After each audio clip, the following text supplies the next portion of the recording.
What you are looking at are the remains of the former Newark Bay Bridge in New Jersey. These concrete pillars sticking out of the bay were once support beams to the lifting drawbridge that carried the Central Railroad of New Jersey main line connecting Elizabethport and Bay Inn from 1926 to the 1980s. It is also the site of one infamous, mysterious accident of the 1950s.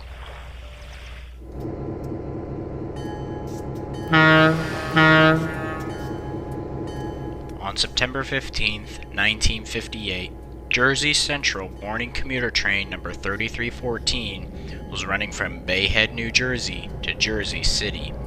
It departed Elizabeth Station at 9:57 a.m. The train consisted of two EMD GP7s, 1532 and 1526, four passenger coaches, and one mail car at the rear. The second engine was deadheading back to Jersey City after use over the past weekend for a special run. 100 passengers were on board the train that day.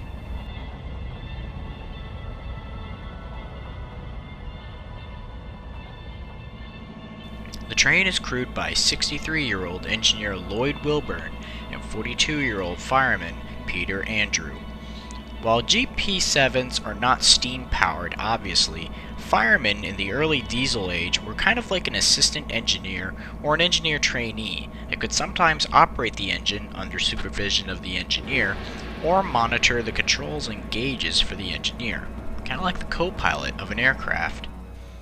At 10:01 a.m., train 3314 approaches the Newark Bay Bridge, which was lifted minutes prior to let a sand barge pass.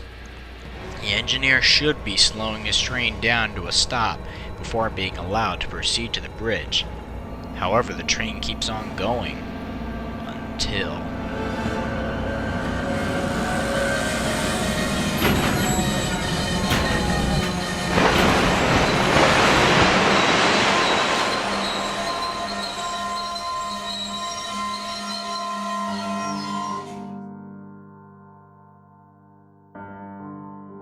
The train's two locomotives and two coaches plunge into the bay at 60 miles an hour. One coach is dangling from the bridge, half submerged, while the rest of the train remains on the bridge. At least 48 people die in the wreck, including both crewmen, former New York Yankees second baseman George Snuffy Sternweiss, James Carmalt Adams, the brother-in-law of author Kurt Vonnegut, and then Shrewsbury Mayor John Hawkins. 48 more people were injured, including several people miraculously escaping death either by sitting in the rear coaches or in some cases having to bash windows open in order to free themselves to the surface in the coaches that sunk. But how could such an accident like this happen? Was it 100% preventable? The Interstate Commerce Commission, or ICC, the New Jersey Public Utilities Commission, and the United States Army Corps of Engineers each conducted separate inquiries into the wreck. On the Newark Bridge, there were 3 signals spaced at various spots. The first was 3/4 of a mile from the bridge, the next was a 1/4 mile away, and the last one was only 500 feet from the bridge. Additionally, there was a D rail 50 feet beyond the third signal. The bridge span had to be down and locked electrically before the signals and derail could be lifted for trains to proceed. Conversely, all the devices had to be in their most restrictive positions before the bridge could be unlocked and raised. The train ran through 2 signals and was derailed automatically. The automatic derail was designed to knock the wheels off the track so that the resistance of the ties and ballast against the wheels would bring the train to a stop. There was no way the disaster should have happened.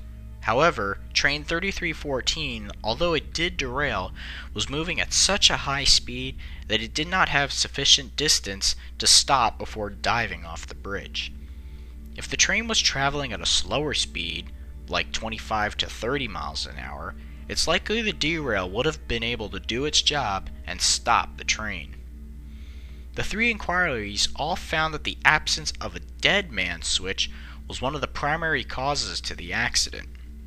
The dead man switch is basically a pedal on the floor of the locomotive that the engineer must keep depressed during operation, and if it's let go, a warning goes off, and if nothing happens, the train goes into an emergency stop after 10 seconds.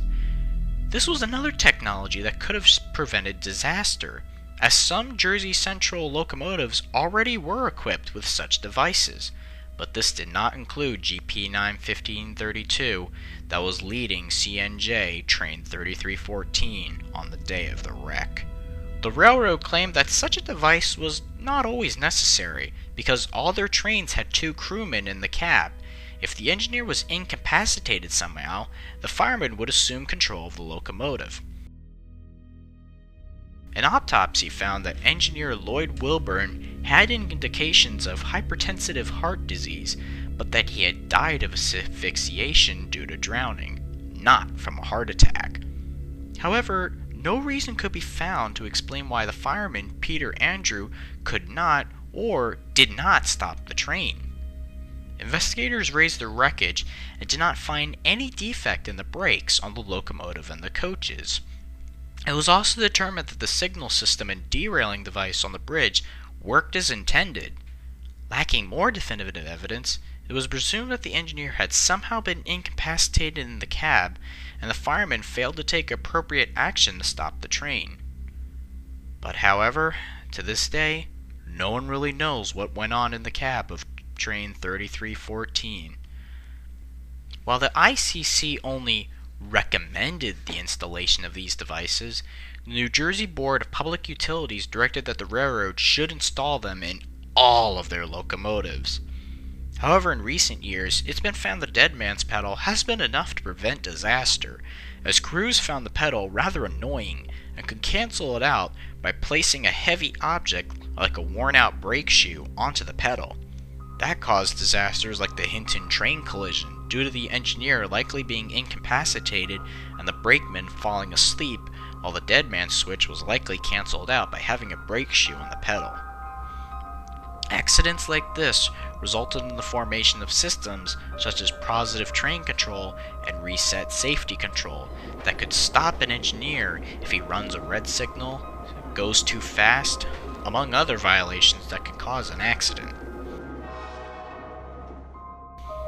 In the end, Jersey Central became under heavy fire, receiving a number of legal actions brought against them, which were all settled out in court. The 2 locomotives, 1532 and 1526, were raised, rebuilt by EMD as GP9Ms, and returned to service. 1532 kept its original number, while the 1526 was renumbered into 1531. They served primarily as freight locomotives, although the 1532 was photographed to be in passenger service after its return from EMD. Both later went on to serve as Conrail 5678 and 5679. The Newark Bay lift bridge was last used when the last passenger train left Bayon's 8th Street Station on August 6, 1978. Demolition of the central lift spans began in July 1980 after the United States Coast Guard declared the structure a navigational hazard to ships, as seen here. That's without mentioning, on May 19, 1966, the French freighter SS Washington collided with the northeast lift span, rendering 2 tracks unusable. Despite an eventual Second Circuit judgment in CNJ's favor, the span was never repaired, as the 2 affected tracks were deemed redundant by the railroad due to the sharp decline in rail traffic and the momentous change of the railroad's operation, which occurred less than a year after the accident.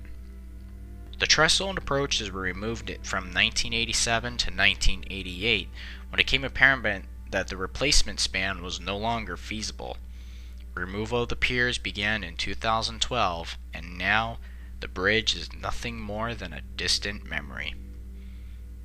It's been 61 years since this tragedy, but to this day, the true cause of the accident, why the train ran past the red signals, remains unsolved.